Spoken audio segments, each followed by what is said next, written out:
Welcome to 3 Lanes number 63. This time, let me save you some time before we begin. And let me tell you, listen to this podcast at 1.25 or 1.3 speed, whatever you can do. Because I know I try to speak fast, but a lot of times, in my opinion, I think I sound better sped up. And at least in my case, I have all my podcasts at 1.25 speed. So that's why I decided to not accelerate my own podcast. Just, if you like it the way it is, that's fine. But in my opinion, you can cover more ground at 1.25. Okay, let's begin. Today, I am talking, and because I'm all into the car situation of different mobility systems at the moment, and I'm not putting a pause on anything else like cameras or older car brands or car models or did I say cameras? Yeah, I said cameras or watches, for that matter. I'm just like, and like this kind of like string of episodes about different types of car systems. So in this case, I will be talking about the Toyota hybrid system, which I know I already spoke about. But in this case, I would like to talk about the advantages and disadvantages. And if there's a Porter's five forces analysis that it can be made, I would like to address all this in this episode today. So, a brief history, and I know I spoke about this before about the Toyota hybrid system, how it works. So, the system has an ICE engine, internal combustion engine, ICE, get it, ICE, motor generator 1, MG1, and a motor generator 2, MG2. So, the MG1 sits directly behind the engine and has two purposes. It starts the engine on demand and acts as a generator to charge the hybrid battery when the engine is running. The MG2 drives the wheels directly via the ring gear and also captures regen braking energy to recharge the battery. And then there's the planetary gear set, which I spoke about last time. And this one acts as a continuously variable transmission or CVT, managing power output between the engine and MG2 so that both can work together or separately, however the condition might need it. So at low speed, under 25 miles per hour, the car uses the MG2 or the electrical power, and under heavy acceleration, it uses the regular ICE. And sometimes both combine to make the car more efficient. And yes, that's how basically it works. Again, it has the hybrid system using an Atkinson cycle engine rather than Otto cycle engine. So it's a little different than your regular internal combustion engine, where the design holds the intake valves open longer during the compression stroke, pushing some air fuel mixture back into the intake manifold. And this is just to improve thermal efficiency, but the cost of this is lower power, so you get a lazier engine basically. And these were it's convenient that you have electric motors that compensate for this. The lifespan of the hybrid system, here's some numbers that are interesting. The component, like for example the internal combustion engine, can last from 200,000 to 300,000 miles. The hybrid battery can last from 8 to 15 years, 100,000 to 200 miles plus. And the ECVT or the power split device can last up to whatever the car is alive. So overall, vehicle can last between 200,000 to 300,000 miles. But a key advantage is that the internal combustion engine in a Toyota hybrid gets some rest when the electric motor is working. So this reduces the cumulative engine wear over the vehicle's life. But there's a caveat on that, which I'll talk about in a little bit. So, negative. What are the negative sides of the Toyota hybrid system? So the frequent cold starts and engine wear. So as I said, the engine gets a rest. So this is a problem at the same time because This the most significant technical concern of this engine, and is in a conventional car you start the engine and it runs all the time, right? So in the hybrid system, the engine starts and stops between 20 to 15 times during a single 10-mile commute. So you stop it, you start, you stop, you start. So it's some more wear and tear, right? I know it rests, but at the same time you have to start it again. So some industry data suggests that approximately 90% of engine wear happens during the startup when the oil hasn't fully circulated, and it basically takes around 12 to 15 seconds for fuel oil pressure to happen. So in the case of Toyota, they mitigate this with hot coolant or thermos reservoir and a low viscosity oil. It's a OW16. The cumulative effect of thousands of additional star cycles over the life of the car remain a concern up until today. I know you see Prius on the road that are old AF, right? So I don't know if this is a huge concern, but it's still there, right? There's always new cars coming out. The system is a little different. It's an evolution from like the initial Prius, but still is a concern. Number two is oil dilution from short trips. So what is oil dilution? It's hybrid engines. They run cooler and spend more time off, and this means that the oil doesn't reach the temperature that's required.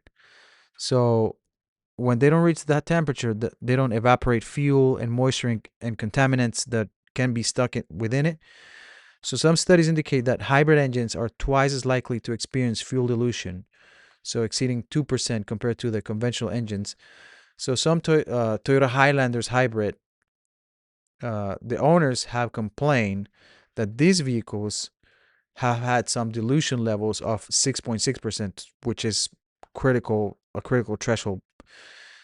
And the oil volumes, they rise from 4.8 quarts, to 6 quarts. So what does that mean?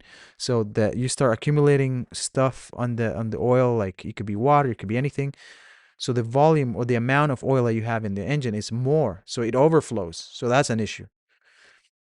And I guess some of the issues is when you have a short trip, city driving, cold climate operation, or if you follow the 10,000-mile oil change interval. So I guess ideally you want to do it sooner at around 5,000 miles or less, 3,000.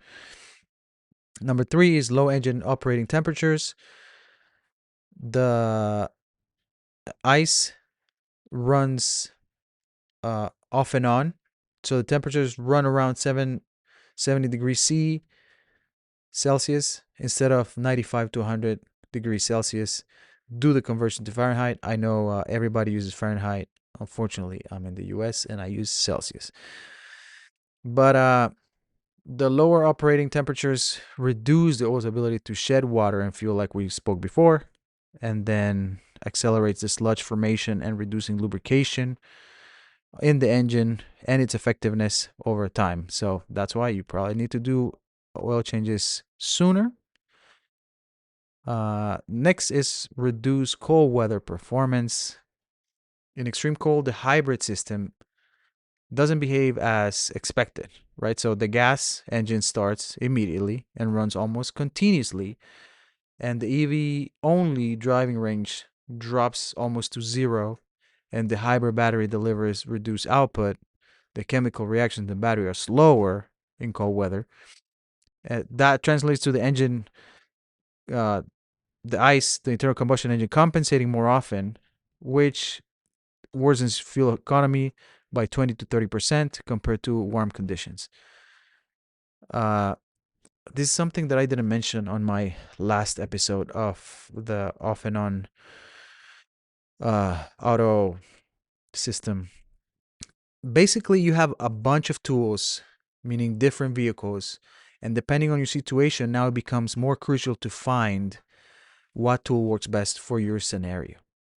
And I think this is what we're not addressing in this type of conversations that we're having. or why the government of the US is killing the incentives to kill the auto on and off switch in cars, right?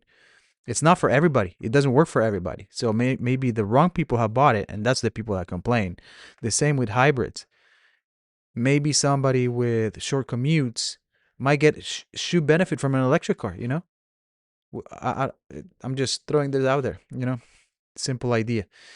But the Atkinson cycle power deficit. So the Atkinson cycle engine, as we said, sacrifice power density for efficiency, and these engines produce less torque per liter than an Otto cycle equivalent.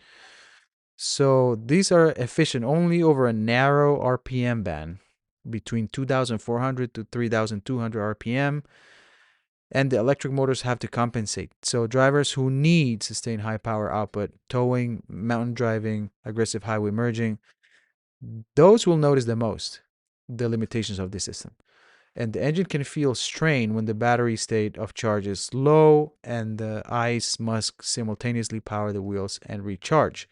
So if you're trying to go into the freeway, get super fast, as soon as you just started the car, you might see that. And when I have to drop off the kids in the morning, I definitely see that.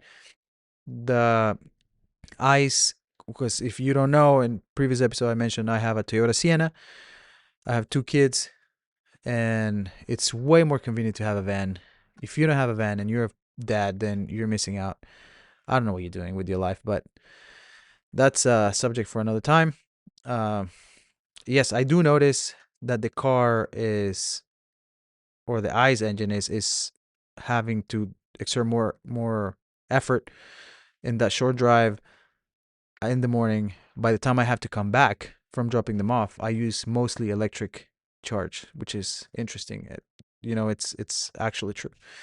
High battery replacement costs, that's the next one. And when the hybrid battery eventually degrades, replacement costs can range between $2,000 to $8,000 depending on the model. And whether you choose OEM or remanufactured, that's another option, right? That's another item that you need to consider. While this cost is spread over many years, it represents a balloon payment. And this can make an aging hybrid financially not attractive, especially if the vehicle has depreciated already. Next is higher purchase price. The hybrids usually carry between 3,000 to 4,000 premium over the non-hybrid equivalents. That's why you see Honda Vans, Honda Odysseys being cheaper than a Toyota Sienna, because the Toyota Siennas, all of them are hybrids. In Honda, you can still buy just regular gas. I don't think they have hybrids yet. And as the time of this recording, Honda doesn't have hybrid vans. But again, this depending on annual mileage and fuel prices, it can take 5 to 8 years to recover this premium through fuel savings. The complexity and specialized repair, that's another con, which routine maintenance is simple, right? The region braking extends the brake pad life. There's no transmission fluid changes. The high voltage system repairs require specialized technicians and diagnostics equipment. Accident damage can also total your car. If there's anything like the battery pack damage, they can potentially total your car. Next one is the battery degradation from sitting. So if you're somebody that is not going to drive this vehicle often, a hybrid might not be for you. If you're going to be somebody that's collecting Priuses, however you say it, maybe that's not a good idea, because those batteries are going to degrade, and by the time you want to start them, they're not going to work. So moving to the next point, which is the Porter's 5 forces. One is competitive rivalry. That's very strong. There's traditional automakers like Hyundai for Honda that have launched competitive hybrid lineups, right? We're not talking about just vans here. We're talking about all the vehicle lineups. I know all these automakers have hybrid competitors for in this line. We're talking about the Toyota hybrid system, right? That's what we're targeting here. The EV focused disruption, right? We have Tesla, BYD in China, are capturing market share with full electric vehicles. Now the US is suffering in that side of the market, or not the US is suffering. No, the vendors in that side of the market are suffering in the US because there's no incentives anymore here in the US. Chinese OEMs, that is another competitor, BYD, like I mentioned, NIO and Geely, however you say that one. They are expanding globally, not in the US, but everywhere in the world. They have some presence, and they're very, very cost competitive, hybrids and EVs. So watch out if you're in another country, you might want to go for one of those. Global EV sales exceeded 14 million units in 2023, approximately 14% of the market, and it's projected to surpass 18% by the end of 2025. I have not seen that stat yet, so we'll keep an eye out. But the second force, bargaining power of buyers. So as a buyer, what is your bargaining power? And it's very strong, let me tell you that. Why? Because there's low switching costs. You can choose whatever freaking car you want from any vendor for a hybrid. Toyota, Honda, Hyundai for hybrid. So in that sense, there's hybrids everywhere. What kind of car might be for you? Meaning a van, sedan, hatchback, SUV. That's another story, right? But there's hybrids everywhere. There's high information transparency. So there's online reviews everywhere. There's YouTube channels dedicated to that. So there's information everywhere. There's growing alternatives.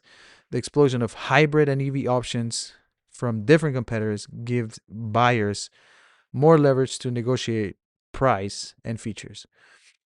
Price sensitivity, the 3,000 to 4,000 hybrid premium makes buyers very acute to cost conscious about payback periods.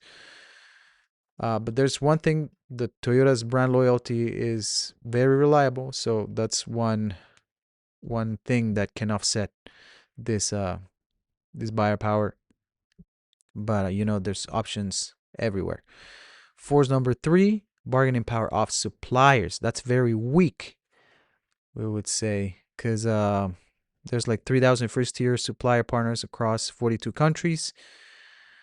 There's also Toyota's vertical integration capability, but there's also dependence on specialized suppliers for components. Denso for power electronics, Panasonic for batteries. So this is 50-50 right there. And then the 2021-2022 semiconductor shortage demonstrated how supply chain disruptions can force production cuts, highlighting vulnerability. There's also semiconductor issues in this year, 2026. So we'll see how that goes, right? There's some constraints with manufacturing. Rising cost of rare earth materials like lithium, nickel, cobalt for batteries could increase supply leverage over time. We will see. Force number 4, threat of substitutes, meaning not a hybrid, but something else like an ICE or electric vehicle. Those are options.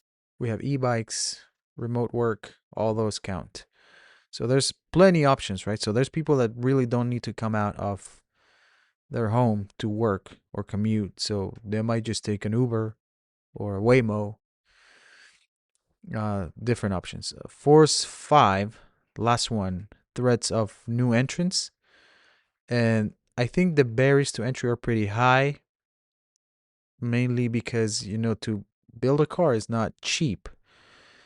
There's Toyota's IP for hybrid powertrain technology.